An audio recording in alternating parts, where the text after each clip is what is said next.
हाँ, तो आज हम बात करने वाले हैं ऐसे कर्म जो हमें नहीं करने चाहिए। कहा जाता है हम जो हमारे पाप कर्म है वो 5-6 तरीके से करें। मनसा वाचा कर्मणा, 3 हो गया ना, ये तीनों तरह से ऐसे हम करते हैं। मोस्टली आज मैं डिस्कशन करूँगी, थोड़ा लंबा जाएगा, बट प्लीज़ मेरे जितने भी व्यूअर्स हैं और जो आध्यात्मिक दुनिया से जुड़े हुए हैं उन सब से मैं रिक्वेस्ट करूँगी इस वीडियो को फुल देखें और थोड़ा सा अपनी लाइफ में एनालिसिस करें, क्योंकि मोस्ट इम्पॉर्टेंट है। हमारी लाइफ में ये सारी चीज़ें हमें खुद ही करनी होगी। कई बार क्या होता है, लोग तो हमें कई आते हैं सिखाने वाले, है ना, बट क्या होता है, हम बोलते हैं हाँ हम कल से स्टार्ट करेंगे। नहीं, आपको ऐसा नहीं करना है। वो बोलते हैं ना, काल करे सो आज, आज करे सो अब। इस तरीके से कुछ चीज़ें हमें तुरंत फॉलो कर लेनी चाहिए। जैसे कि आज हम बात करने वाले हैं रिटर्न, कर्मा रिटर्न्स जो होते हैं वो किस तरीके से होते हैं। देखो, जो भी हमारी लाइफ में जो घटनाएं होती हैं वो पूर्व निर्धारित होती हैं, हमारे पिछले जन्मों से जुड़ी होती है। एक बहुत ही अच्छे आध्यात्मिक दुनिया के व्यक्ति हैं जिनका नाम है संजीव कपूर।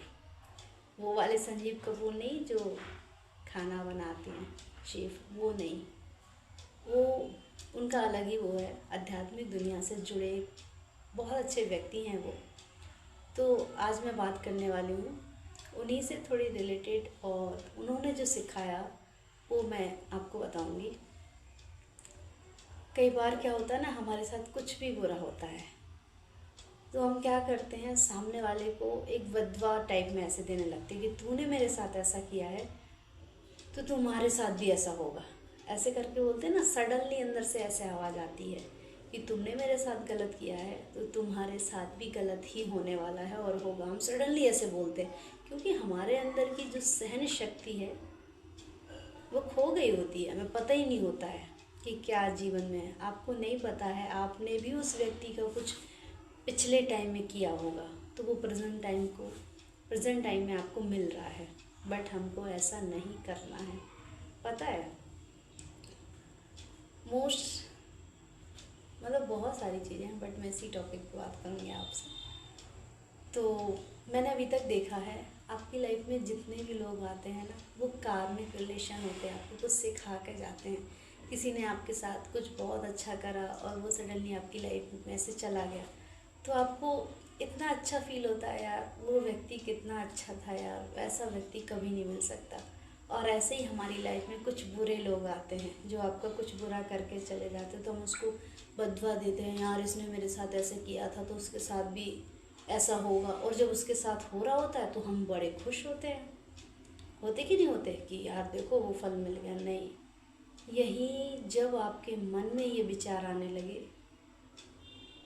कि इसका भी बुरा, उसी समय अपने आप को रोक दीजिए। फिर हम है ना उस वाले चक्र में नहीं फंसेंगे। अगर आपने यहीं अपने आप को रोक दिया कि नहीं यार कोई बात नहीं, मेरा कर्म था, कट गया और जाने दो, तो इससे आपका नया कर्म नहीं बनेगा। और जो आपकी वो बोलते हीलिंग धीरे धीरे धीरे होती जाएगी। अब कुछ चीज़ें ऐसी रहती हैं जो हमें नहीं पता होती हैं, क्योंकि हमारे कितने जन्म होते हैं और हमने क्या क्या किया है हमें बिल्कुल नहीं पता है। ये मैं सभी की बात कर रही हूँ, है ना। और एक सॉल्यूशन मैं आपको बहुत अच्छा सा बताऊंगी एक्सपीरियंस के साथ, है ना। मेरा खुद का एक्सपीरियंस है कि जब आप लाइफ में जीव सेवा करते हैं ना, तो जो जीव हैं वो आपको इतनी सारी दुआएं देते हैं, इतना प्यार करते हैं। मैंने खुद ही देखा है। देखो, हमारे पास तो हमारे माँ बाप हैं, बड़े बड़े भाई बहन हैं, फैमिली है। हमें कुछ होता है तो दौड़ के वो आ जाते हैं, केयर करते हैं। लेकिन एनिमल्स के पास नहीं होता, होता है जब तक माँ है ठीक है, लेकिन उनके पास उतना देखो ना, वो कमाते हैं ना उनके पास घर है। बस हम लोग जो दे देते उसमें ही वो अपना गुजारा कर लेते हैं। होता है ना ऐसा।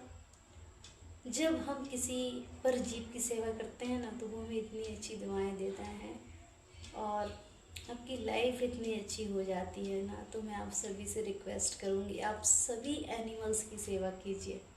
कहा जाता है मतलब हर जीव में परमात्मा है, तो वो जो है ना, असहाय जीव, उसकी जब आप सहायता करोगे ना तो वो परमात्मा आपकी सहायता पता नहीं कैसे करेगा, आपको पता भी नहीं चलेगा। तो प्लीज़ मैं आप सभी से रिक्वेस्ट कर रही हूँ, सबसे पहले वो बद्दुआ वाला जो बात रहता है ना उसको बंद कीजिए, जिसके साथ भी ऐसा होगा, ये बहुत गलत बात है। और आप सभी को जीव सेवा करनी है, उस परमात्मा की सेवा करनी है। ज़रूरी नहीं है कि मंदिर में ही बैठा है, वो उनके अंदर भी बैठा है ना। चलिए नेक्स्ट वीडियो में फिर आती हूँ नए टॉपिक के साथ, ताकि आपकी लाइफ में कुछ अच्छा हो, आप खुश रहें, मस्त रहें, स्वस्थ रहें, और आपकी लाइफ में बहुत सारी चीज़ें प्राप्त करते रहें। चीज़ों का मतलब ये नहीं है कि भौतिक दुनिया के लिए सुख सुविधाओं वाली, आपके अंदर जो चीज़ें हैं उनको बैलेंस करना, इमोशन जो है ना, उनको बैलेंस करना है। और आप खुश रहें, स्वस्थ रहें, मस्त रहें। Bye, love you all. Hello my beautiful family, कैसे हैं आप सब? आई थिंक आप स्वस्थ हैं, मस्त हैं, लाइफ में बहुत सारा एंजॉय कर रहे होंगे। चलिए आज हम बात करते हैं कुछ ऐसे कर्मास जो हमें नहीं करने चाहिए लाइफ में।